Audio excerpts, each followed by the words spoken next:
right about inside the 4-yard line. They're giving them maybe about a half-yard gain. Coming on 1 minute left. Curran under center. One back behind him, that's Spur. He puts Ayala in motion. He hands off to Ayala, who cuts up the middle, gets low. Touchdown, Calaveras! And another flag.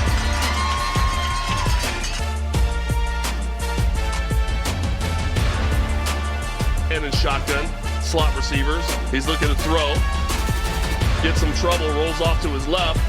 He throws, and it's intercepted. That's number 32, Caden Spur. Touchdown, Calaveras.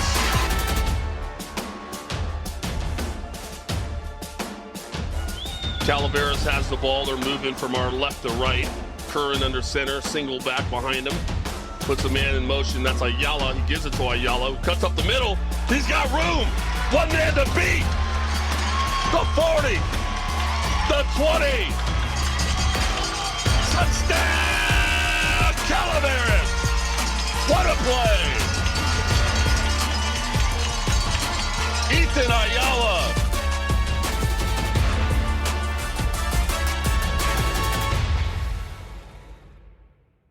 Welcome, everyone. Thank you for tuning in to Let's Talk Football with Coach Val. I'm your host, Gil Valtierra, the voice of Calaveras football. I'd like to welcome into the studio my guest, none other than head varsity football coach at Calaveras High School, Coach Manny Mossa.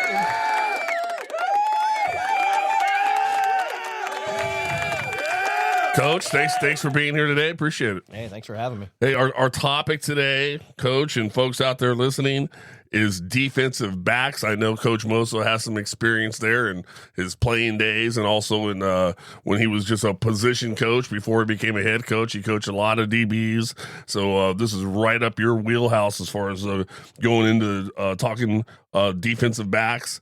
We want to get into kind of the language they speak, the strategies they use, the responsibilities, defensive back body types. I know sometimes you and I disagree a little bit on this one, but at any rate, Coach, welcome. Why don't we start with your comments around the DBs? Well, I'll tell you, this is going to be fun. As the offensive coordinator, you're overlooking everything, and there's so many aspects of the offense that you want to go right, and things you have to coach up. When it's a defensive day, right? I'm a position coach again, and there's a lot of times where I miss being a position coach. We've talked about it. Mm-hmm. You get there with your guys, you coach them up. You figure out the plan. Coach Clark has a defensive plan. Okay, this is what we're going to do this week. This is how we're going to work on it. This is these are the drills we're going to run to try to get you better. This is what we have to understand, and it's fun for me. It's fun to go back and to be that position coach. I had a lot of fun. Be able to focus in on just that specific goals and drill down into technique and all that good stuff. Yeah, and coaching players one-on-one, and watching them get better, and it's just different. Right. It's different. I miss those days. Right. So, and like I said, we do defense, Wednesdays, I do believe. I love Wednesdays. Yep, I just get to show up. Hey, Coach Clark, you're running today, man. Let's go. I'm a position coach, man. Whatever you need me to do, I'm here to do it.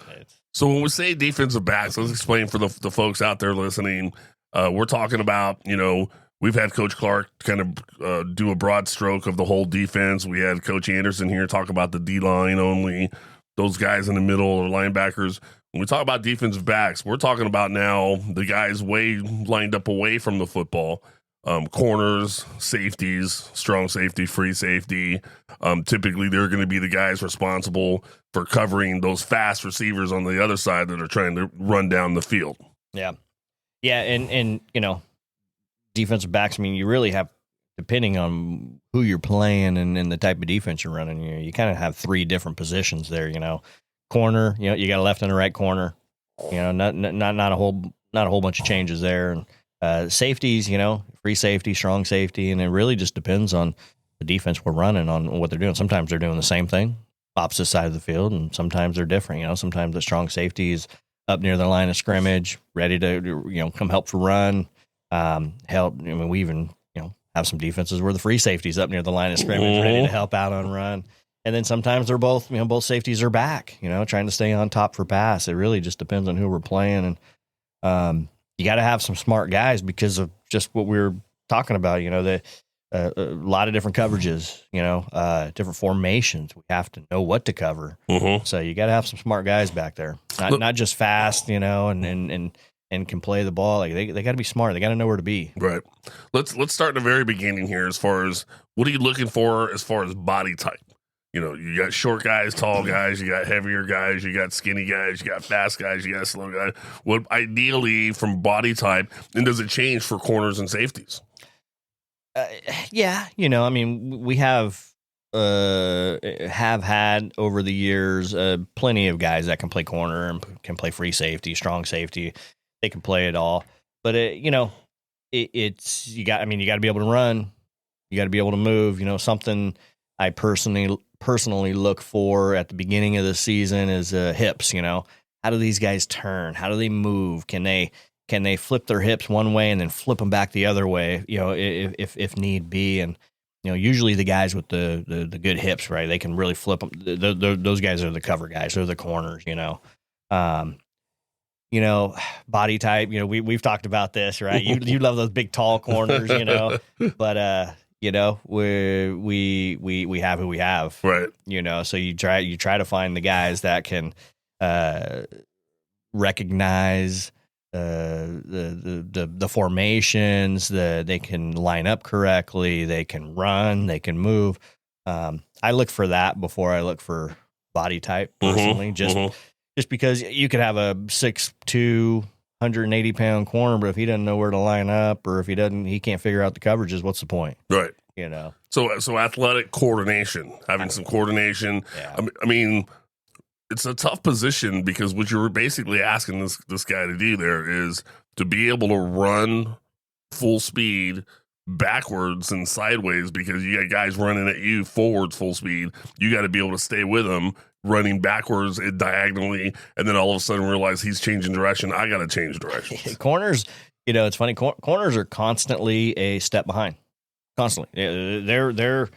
They don't know the route. They don't know what the receiver's running. They don't even know if it's a pass or a run at the before the ball's snapped. So they're constantly a step behind, which means they got to be able to make up that step at some point.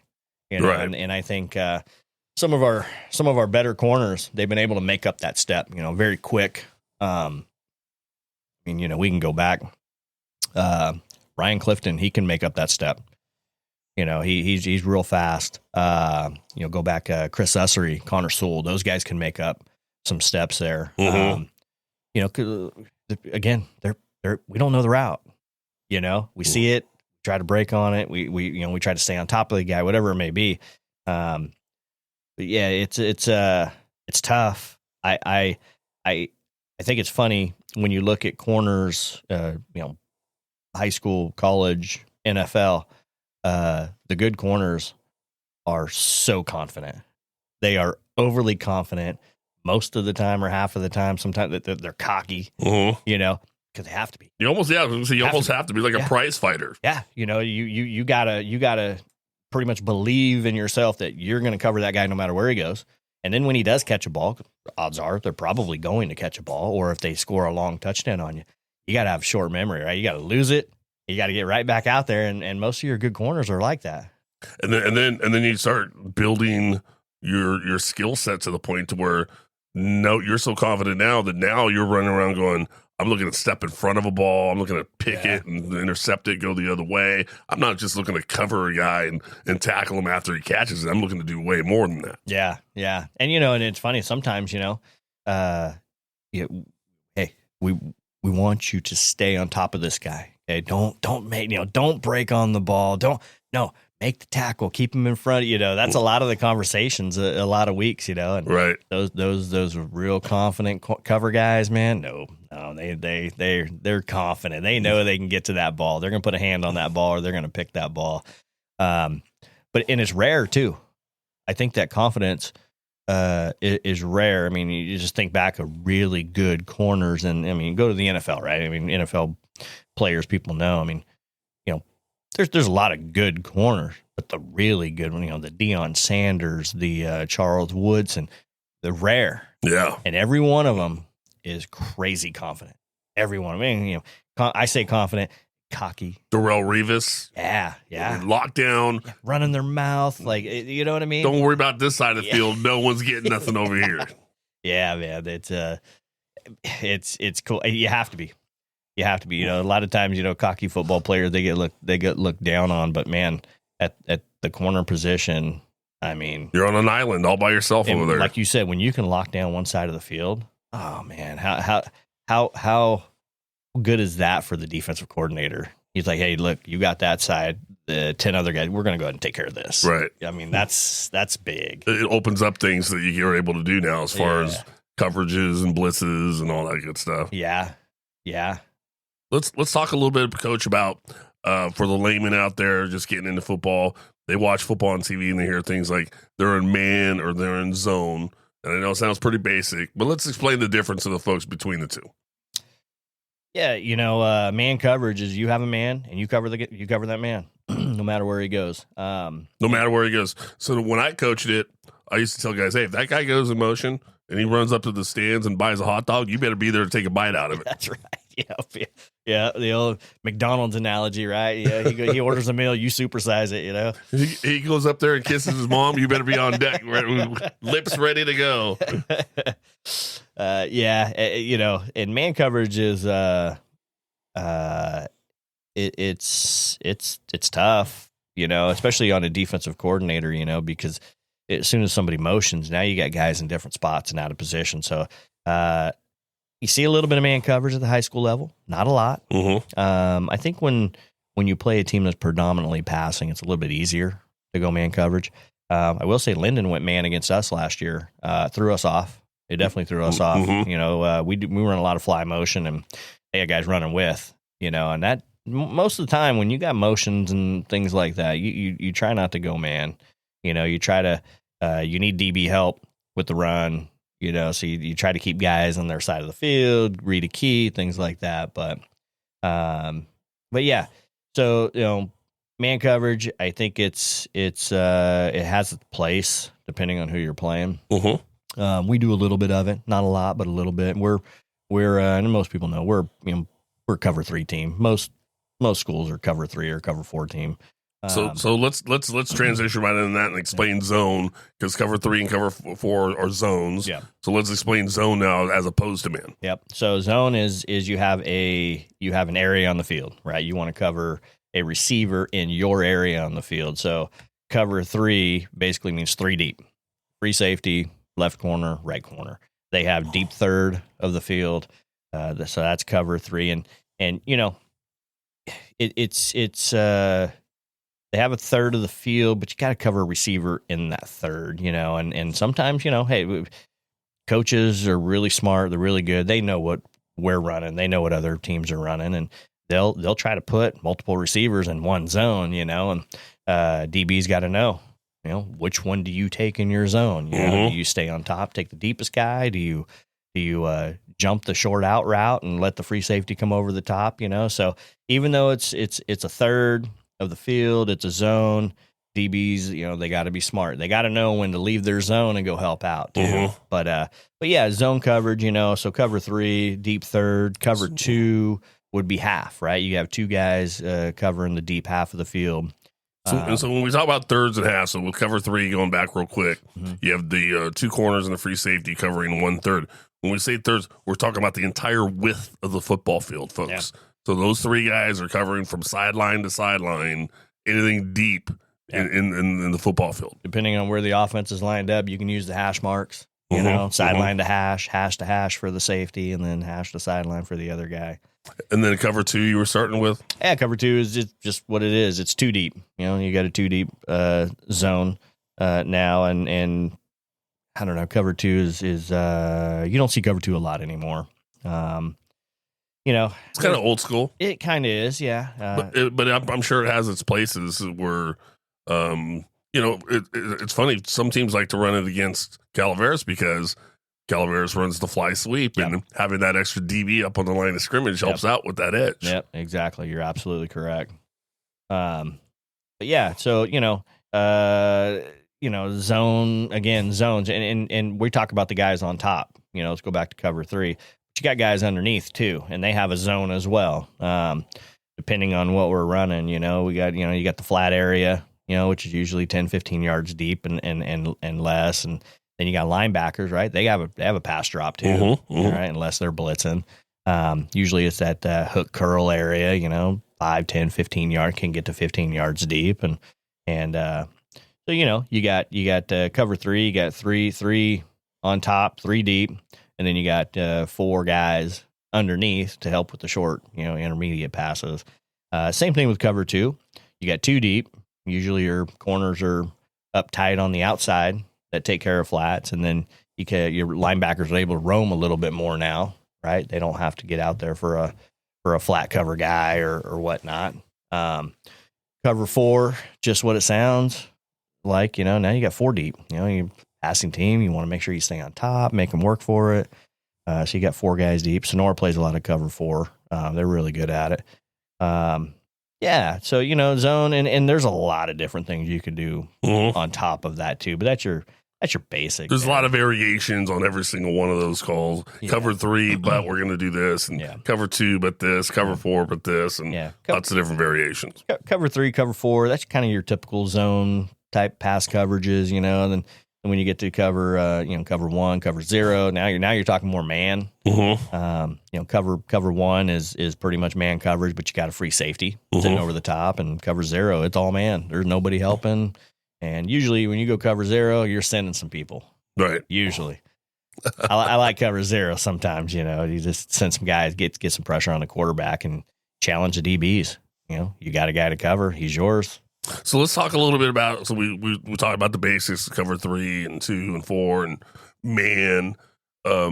Let's talk about scenarios of when, defenses just don't come out and say we're going to be in cover 3 the entire game. Some might, but I'm sure down, distance, where you are on the field, what's the score of the game, all these different variables and scenarios that are going on. Does that a lot of times play a role on, hey, we need to change the coverage or any of that stuff? Yeah, I'm sure it does. We stay true to our base defense. We try not to get out of our base defense too often. We practice it over the summer. We try to run it. We feel we can run our base cover 3 defense against any offense. But yeah, occasionally when the offense would challenge you with certain routes or certain formations, you may need to come out of cover 3. You may need to bounce into a cover 4 or something like that. I think it really more depends on, the scheme, the offensive scheme. What do they have that's going to hurt you? I do feel when you're in a cover 3, we should be able to stay on top of people in a cover 3. For the most part, you get a really good team to spread you out, shotgun 4 wide. Maybe you got to go cover 4, but it's really the formation thing. We try to stay base as much as possible. So an offense comes out and they got traditional pro set, one or two receivers, a couple running backs. You could pretty much stay in a base cover 3. But if they're going to come out and empty 5 wide and there's receivers everywhere, then it kind of puts your guys in a bind where you need a little bit of help back there. And then, depending on what Coach Clark has planned, we're a 50 defense team. We got 5 guys up, but sometimes we got to drop 1 back. Sometimes we got a package deal. Sometimes we got to maybe take a D lineman out and bring in more of an outside linebacker, strong safety guy to help help with coverage. It just depends on the plan and the other team, how fast they are, how good we are. Like, how fast are we? Like, can we, do we have guys that can stay on top, or do they need a little bit of help? Do we got to jam at the line? There's a lot of different things that goes into what we're running, And back in the day when I ran the JVs, when we went undefeated, that one year, remember that? I heard about that. Yeah, I heard about that. I've heard about it. We used to bring in Logan Arledge would play corner. And we'd blitz them from the corner. Oh, geez. We'd have a corner blitz. Called it Cobra. Yeah, he probably got there half the time. He was fast. Man. He did. So let's talk a little bit about that. As far as just responsibilities for the corners and safeties for run pass. Obviously, they're a pass first, right? Their first responsibility is to defend the pass, but they've got some responsibility as far as run defense as well, don't they? Absolutely. Tell us about that. We work on getting a run pass key right away. Some teams it's hard to. but we try to work on that, getting that run pass key right away. Because listen, if you're a DB and you get the run, right, you get the run key, why are we still backpedaling? Come on up, right? We need your help. Come make a tackle. To me, one of the, and I'll go to free safeties here, right? We're a cover 3 team. People know that. We're one of the things that I love the most is when our free safety can go make a tackle on run in the backfield.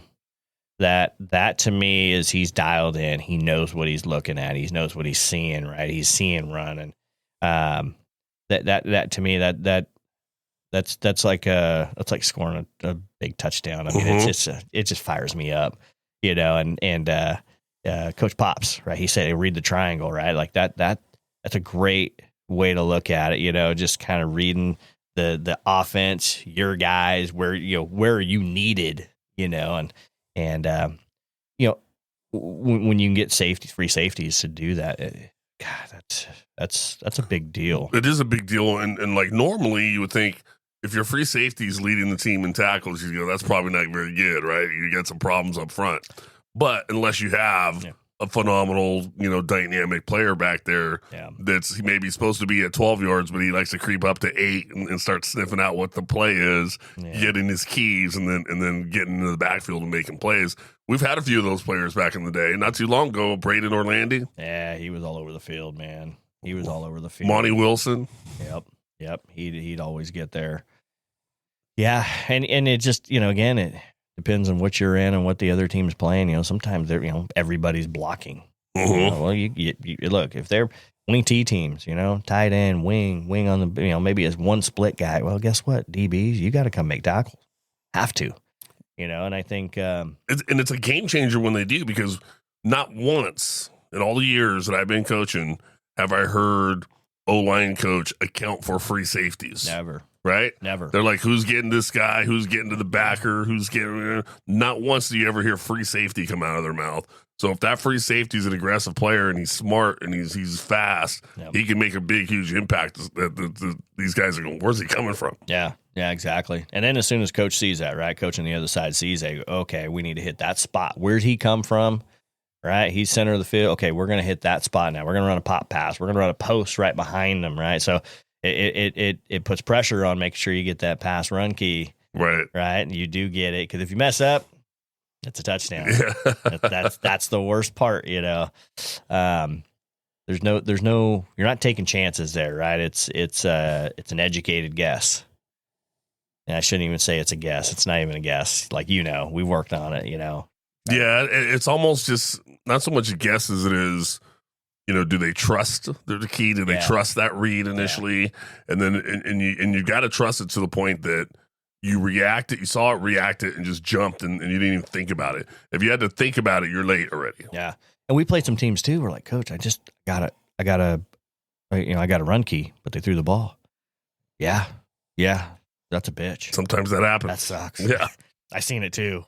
I thought it was run as well, but some teams are real good at it. They really give you that low hat look, and then all of a sudden they're throwing the ball, But, you got to give them something.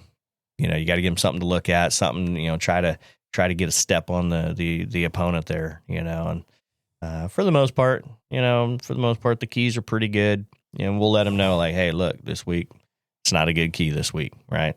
Maybe the O lineman that we're keying on, maybe he just doesn't get off the ball on run or pass. Like, okay, hey, we're going to change it this week. We're gonna look at this guy, or maybe it's like, hey, look, you're going to slow play this week. Don't even worry about a key. We've done that before too. We're not worried about their run. Those guys up front can handle it, right? Backers and D line, they're going to take care of that. So you just stay on top because they got to pass. We had a couple games last year where teams couldn't run against us. They could not run the football, and some of them were a little bit of a surprise. But even in game, like, hey, stay back. They have to throw it. Don't worry about coming up on the run. They have to throw the football, And that's the other part of it too. You're in a game and you're seeing what's happening. All of a sudden, maybe you got a D lineman that's just taking over, right? Or linebackers that are just getting there, and now it makes it a little easier on the DB. Now, hey, look, we don't really need you up there. Go ahead and stay back, stay on top. First threat, like, who's your first threat? Make sure you're on top of that guy, and those are good days. Those are rare when you play real good teams. Because I feel like real good teams always have an answer. Right. They always have something else. Like, okay, he's coming off the ball. Okay, well, we're going to do this. It's a chess match. Exactly. But, Coach, tell us a little bit about some of the tools that defensive backs will use to try to execute their jobs and their responsibilities. So, a lot of the times it's, how they're lined up pre-snapped, inside, outside leverage, communications with their other defensive backs. Talk to me about that area that helps those guys do their jobs. Yeah, alignment's key. I very particular on alignment, and alignment is not only dictated by the offensive formation, but it's also dictated on the defensive call. Where's your help if you have help? Where's the other coverage guys? Things like that, and that really dictates the way you need to line up. So let's start with basic cover 3.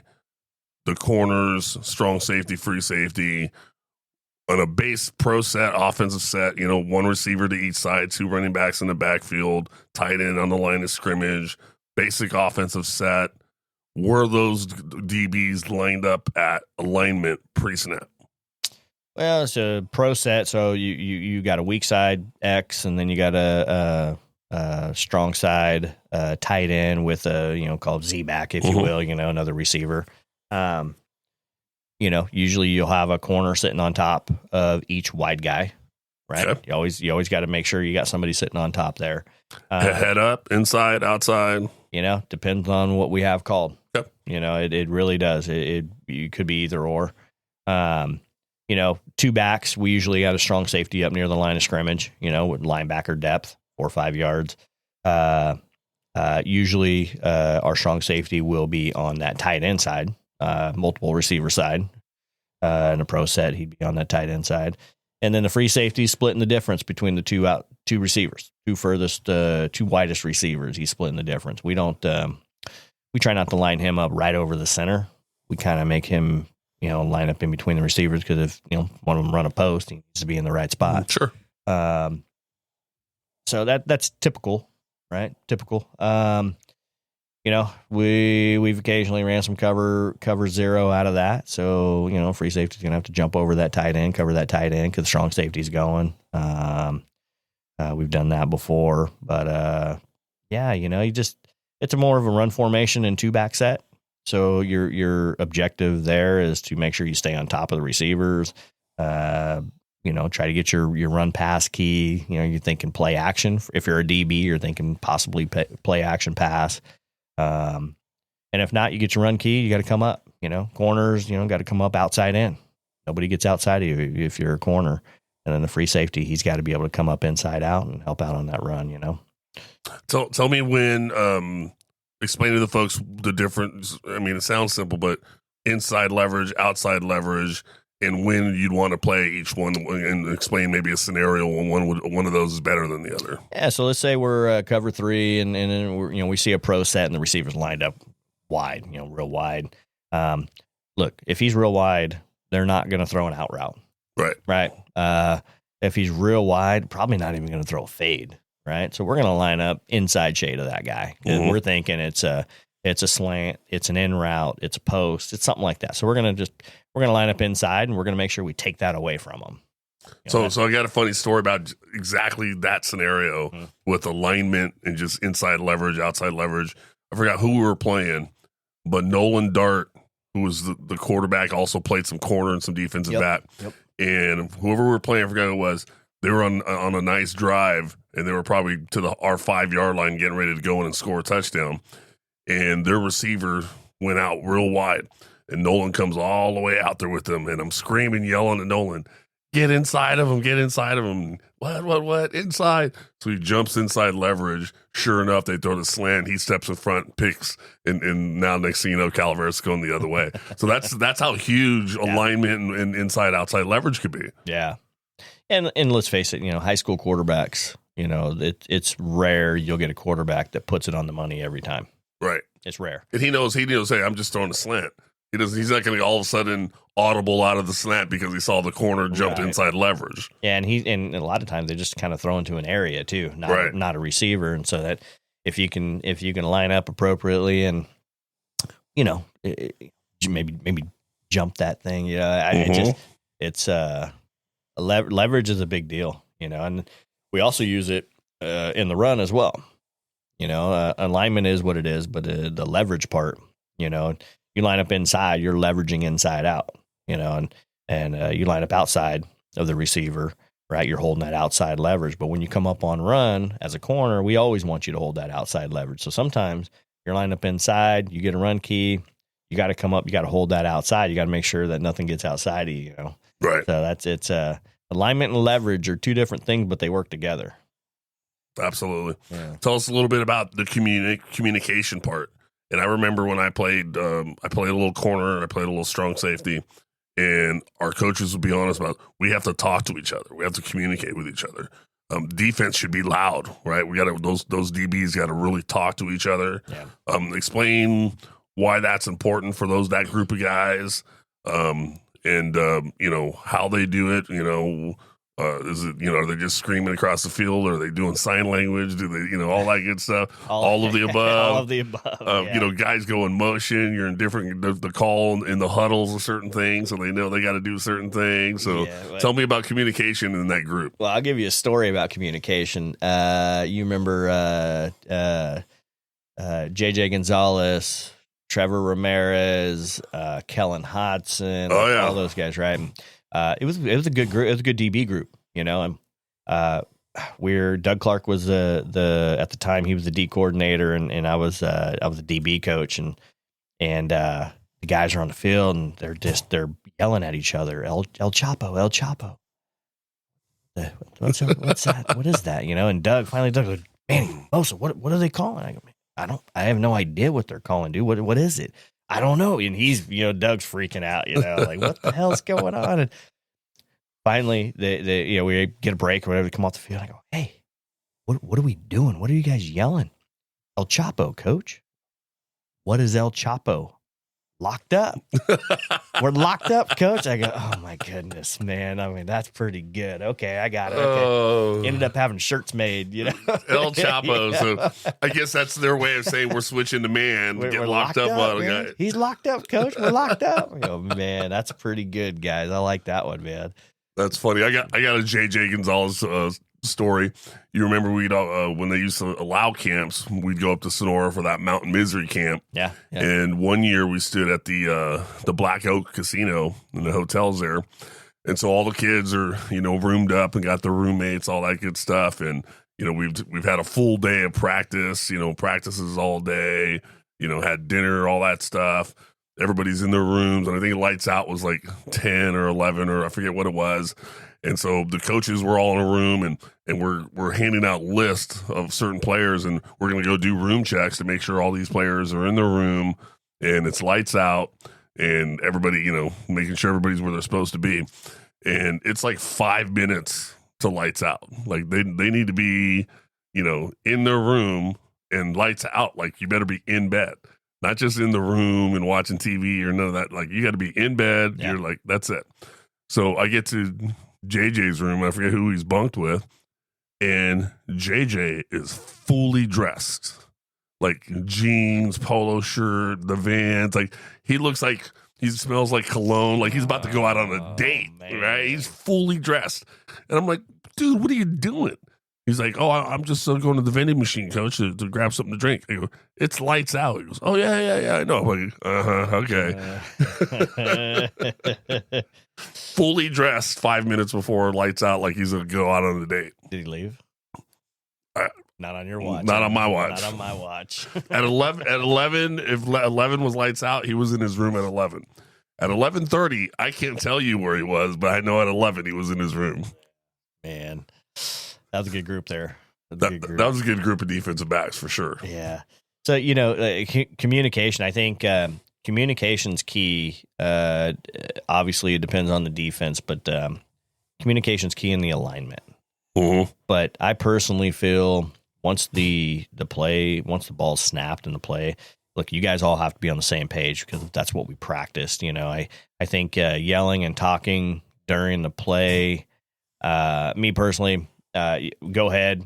We can do it. I know linebackers like to yell at, hey, middle, or whatever. But honestly, I think the DBs, they need to know where their threats are, where their zones are, where guy runs out of my zone, who's my next threat, like where's it coming from, route recognition. I think all the work we put in during the week, it's like, hey, we don't need to communicate. We know what to do. We see the receivers. We know who's eligible. We know our first threats. And I'm real big on just that. I feel like the corner yelling at the free safety during the play that's just not gonna happen. You know, you're not gonna hear them. You're not you get a ball call or something to help them out like that. But yeah, but that's just my opinion, right?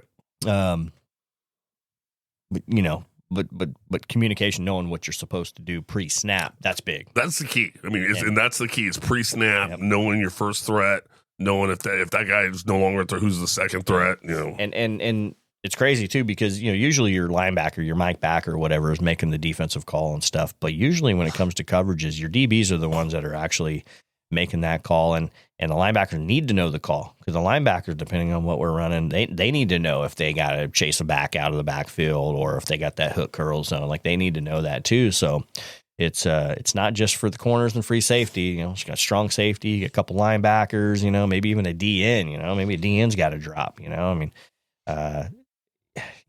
Communication's a big deal, and trying to see it early. That's the toughest part. Most of the time. We have time, they break the huddle. We have time, occasionally we play those teams, like a Union Mine, who else, another team in that league, man, they break their huddle and they get right to the line. They snap it. Man, it's like they're not even done moving and they snap the ball, right. Those are tough. Yeah. Those are really tough, to play from a coverage standpoint, to play those guys. It puts pressure on the defense because one, you can't make any changes. You can't change guys out because it takes too long. Yep. And there is no communication. Right. You have to know what you're supposed to do because it's so fast. They line up, you line up, go. I mean, it's that fast. Right. But it's just the players too, the group that you have, some of them communicate very well. A lot of them are buddies, and sometimes you get the group, maybe they're not buddies in school, so you really got to work with them, because they're not working on their own. Right. You know what I mean? We've had some really good groups over the years. I will say that. Definitely. Yeah. Tell me a little bit about, and I don't know if Calaveras does it a lot. I've seen teams to do it. I've seen the pros and cons to it. But tell me a little bit about defensive backs disguising coverages. When would it be a good idea to disguise the coverage? When would it be not a good idea to disguise the coverage? And let's explain first of all to the folks, what does that mean? Yeah. Well, disguising coverage means pre-snap you look like you're maybe in a cover 4, and then, as soon as the ball snap, you're actually in a cover 3. Okay. Right? A little something different, right? Quarterback, before he snaps the ball, he's looking, okay, I see a single high safety there in a cover 3. Okay, I know what's going on. And then all of a sudden, boom, at the snap of the ball, your strong safety's dropping back into a cover 4, hopefully right where he wanted to throw the football. Right. I love disguising coverages. We don't get that opportunity a lot. A lot of teams we play are run teams. When you play a team that runs the football, man, it's almost almost a waste of time to work on disguising coverages if they're only going to throw the football 5 times, 10 times a game. You know what I mean? Right. So it's when you play those teams that they're going to throw it 20, 25, 30 times a game. Teams that line up in gun and they're going to chuck it around. That's when it's fun. For DBs coverage wise. We've done it a few times. Yeah, we had some good ones actually. You look at film and seeing like, okay, hey, that offensive quarterback's pretty good. He's watching coverages. He's making movement on that, so we can try to trick him. Absolutely, yeah. Trick the quarterback. What do they call it? He's seeing ghosts, right? Right. I mean, that's great if you could do that. And a lot of times receivers too. Receivers see it. They see I'm running a post. Okay, got a single high safety. I'm going to run it skinny. then he runs it skinny. All of a sudden, there's a strong safety sitting right there where he's running it. So it can really goof up receivers too. And a lot of times, if you can just hold on, make them think, make that quarterback hold on to that football for just another half a second, then your D line's there to make the sack. Right. That's a lot of it right there. It's not just interceptions. It's give your D line, your D ends, give them a chance to get to that quarterback. And usually that quarterback, he gets his drop and he goes to throw it, and he's got to make a second read or something. That's what you want. That gives your guys a chance to get there. So that helps out the defensive line. Yeah. When you're able to successfully disguise the coverage. When's it not a good time to disguise coverage? Oh, we've tried disguising before, and man, me and Doug, we've looked at each other a couple of times during the game like, nope, we're not doing that. Nope. It wasn't right. Our timing was off. We disguised the coverage, but we didn't know what we were actually doing on the coverage. Or you stay in the same coverage and the quarterback, ends up doing something else. You're like, wait a minute, what do we, half the team's running one coverage, the other half's running another coverage? We've had those moments, man. Definitely had those moments. You got to have that right group if you're going to disguise coverages, because it's not an every year thing. We don't do it every year. It's very rare. Usually it's playoff time we really start to do it, But yeah, you got to have that group. And like Coach Anderson said, like with line stunts and spinning and moving, and the risk is you're leaving your gap. Yeah. Right? And then if you don't get it there or get it done, then all of a sudden you've left your gap. Yeah. And if someone else doesn't cover it, sure enough, the very play you call that's where they run on that play, right? God, it seems to happen all the time too, But it's what are you trying to stop? If we're disguising coverage, we're not worried about the run. Right. I mean, we're thinking that ball's going in the air. Like we want that quarterback to think, and if they run it, they run it. That wasn't the focus. That's not what we were really trying to stop. If we're working on disguising coverages, we're working on stopping their pass. If they beat us by the run, then so be it. Mm-hmm. I think that's depending on the Coach Clark's scheme that week, we're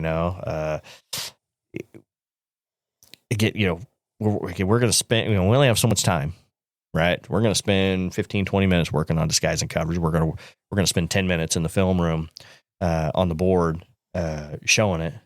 Right. So that's, what is that? 40 minutes, 30 minutes already, right? On disguising coverage out of, what do we have? 200 minutes in practice? I mean, and more than that, 400 minutes in practice, something like that, right? Right. That's a good chunk of it. So if you're going to spend that amount of time on disguising coverages, you got to pretty much think like, okay, we have to stop the pass this week. You know what I mean? Run and take care of itself, right? We got linebackers, we got D-line, got to stop the pass. So we'll spend some extra time disguising coverages. Well, and then you start looking at, okay, we'll see, we got alignment, inside, outside leverage, coverages, disguising coverages, responsibilities. So like after a while, and then you look at the film, you look at who you're playing, and after a while, I think Coach Anderson just said, you're like, you get paralyzed from being overanalyzed, right? After a while, it's like, hey, wait a minute, let's just line up and play football. Yep, paralysis by analysis. There it is. Yeah. And we've been there. We've had groups where I think they can they can do it. And we had a rough time with it. Mm-hmm. I mean, it's, when we have that group that we feel can handle it, it's fun. It's fun because now you're really, you work on fundamentals and base stuff every week, every defensive practice, right? We're very repetitive in what we do. So it's nice and it's kind of refreshing to do a little something, especially as a DB coach, right? We talk about, hey, we got to come up for run, when the guys are in a they have an opportunity to disguise, get interceptions, things like that, because the ball's going to be in the air more than normal. For me, DB coach, right? Position coach, that's fun. Right. And the guys love it. DBs love it. They eat it up. They're all for it, right? This is something different, right? We're not working on the same old crap against a wing T team or something like that. No, this is a little double wing Cox box. Let's run that. Yeah, beat ourselves up all week, getting prepared to get beat up on Friday. Right. You know, I mean, it's fun. It's a good time. I enjoy it, especially when we have the group that can hack it, that can handle it, and like that. It's fun. Well, that's a perfect segue when you're talking about that group, because this last season, that defensive backfield had a lot of fun along with those linebackers. I mean, you guys ended up, I think, with 13, 14 interceptions on the season. That's pretty impressive. Yeah. For that amount of games played, all those interceptions. And then now a lot of those guys are coming back again, and it's the same group of guys that are ball hawks that know what their alignment is, know what their responsibility is, and then now they're getting pretty confident to say, hey, we could also, steal the ball away. Yeah. And I'll start with this, right? I'll start by saying we had a good rush this year. We had guys like Josh Monzo, Corey Castle, Jorn Bowerson, Jacob Ratto, Enrique Hernandez. Like we had guys that were getting to the passer. They were getting to the quarterback. So, anytime the quarterback doesn't have a lot of time to throw the football, that ball is just going to get up. It's coming out of his hands, and he's hoping. He's hoping his receiver's going to come down to it, or the receiver's going to come down with it. And we had guys that were just, like you said, they were ball hawks. They did very well. Ryan Clifton was all over the place. I think he had a 3-interception game this year. Devin Ellis, he started off very good this year. Ethan Ayala, Cody Ferrante, and I'll tell you, smart, a lot of smart football players there. Even Cohen Curran, he got a little time too. Right. I'd like to give him more time. I know he's our quarterback, but he's a very smart guy. And, I mean, he's fast. He's strong. I watched him play basketball against Bret Hart. He was flying around. I was like, whoa. Well, he's your type of DB. Right? He's over 5'8", right? But yeah, Ferrante, he's graduating. Ayala's graduating. Clifton will be back. Ellis will be back. Smith will be back. Curran will be back. We got a few more guys there. We got some guys coming up from the JV level as well. And Smith, Ethan Smith, he should help out quite a bit. And man, we just, I don't know. It's you get talking about this, right? I know we're in March right now, but I'm kind of ready to get going. Start throwing the ball and get the guys out there and start working on some stuff. It'll be here before you know it. Yeah, no kidding. Yeah. Well, Coach, we talked about defensive backs, the corners, out on those wide receivers, the safeties, free safety, the strong safety, and the interior part of the defensive backfield, their alignment, the different coverages available from their tools that they use, being able to turn those hips, change directions, all that good stuff. Any last words you want to talk about as far as the DBs goes, or your group and the upcoming season with that group, and anything around the DBs before we get going? Yeah, it's funny, we talk and over the years, it's been a long time now. We've been coaching together since 2009. Yeah. Yeah. I mean, we've seen a lot of groups come through, and it's kind of funny. You think of, what's the movie where, the guys graduate, right? And you take their thing off the board, right? And then right. you put another Friday Night Lights. Yeah. And another little magnet on the board. Yeah. I wish I had the board, but like I feel I'm illiterate when it comes to technology, but it had it like on your phone where you can go like 09, right. 10. Oh 11, yeah, and just saved all the years. See the board, right? That'd be so cool. We've had some really good defensive backs through the years. We started. Our first year, Stephen Cliff. He was a good free safety. Then we got into Monty Wilson, was it 09? Mm-hmm. I think they were 9, 10, right around there.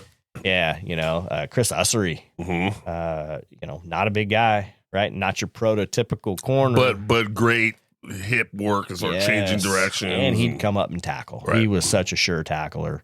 Kellen Hodson. He was a really good safety coming up for that run. And I mean, Nolan Dart, you brought him Nolan. He was our quarterback. Yeah. But he played corner. He was really good at corner. I don't know, missing so many guys. Well, in that we mentioned Braden Orlandi, who was recent, and he was a heck of a free safety. And I mean, we can say heck of a, and then fill in the blank wherever we put him at. He was going to do really good there.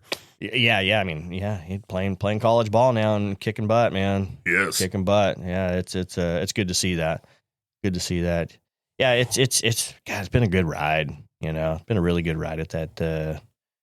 For me, the defense side of the ball, defensive backfield, it's been a lot of fun over the years, and just seeing the guys, and sometimes they come in beginning of the year and you're I'm not sure if he's going to touch the field, and then all of a sudden he's the dude, he's the guy, he's shutting down one side. It's just so cool, it's so cool to think back and to watch all that progression happen. Yeah. And I'll be honest, you go back through pictures, you see team photos. Oh yeah. Remember that guy? I'm getting older now, man. I tell you, a lot of the seasons are running together. But man, I tell you, I see one of the players. Oh, hey, yeah, I remember, 2011, right? Yeah, coach, yeah, man, that's right. It's pretty cool. I love doing it. I love doing the DB thing. It's fun. Coaching with Coach Clark. And being his assistant on Wednesdays, I'm all for that. I can handle that. It's a fun deal. Well, you used to be the young, cool assistant coach, and now you're the head coach, making sure these boys are tucked in at night and got all this responsibility on you now. I'm not young, and I'm definitely probably not cool in their eyes. That's for sure, man. Yeah, I know. It's the circle of life, I guess. It happens to the best of us, buddy. Well, Coach, I want to thank you for taking the time to come out here and sit in the studio and spend some time with all our listeners. We always appreciate you. Thanks to Coach Manny Mossa for taking the time to come out and do this. If you're enjoying the podcast, please follow us on Instagram or Facebook at Let's Talk Football with Coach Val, and be sure to share the page with all of your followers and friends. Remember that we will have 2 new episodes drop every month from now until August, when the high school football season begins. And then again, we will start going every week during the football season. Until next time, we are out. Right about inside the 4-yard line. They're giving them maybe about a half-yard gain. Coming on 1 minute left. Curran under center. One back behind them, that's Spur. He puts Ayala in motion. He hands off to Ayala, who cuts up the middle, gets low, touchdown, Calaveras! And another flag.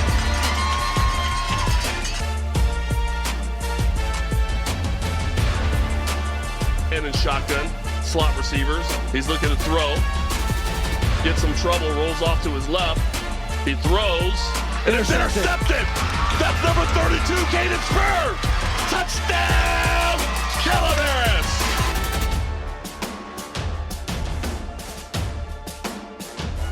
Calaveras has the ball. They're moving from our left to right. Curran under center, single back behind him. Puts a man in motion. That's Ayala. He gives it to Ayala, who cuts up the middle. He's got room. One man to beat. The 40.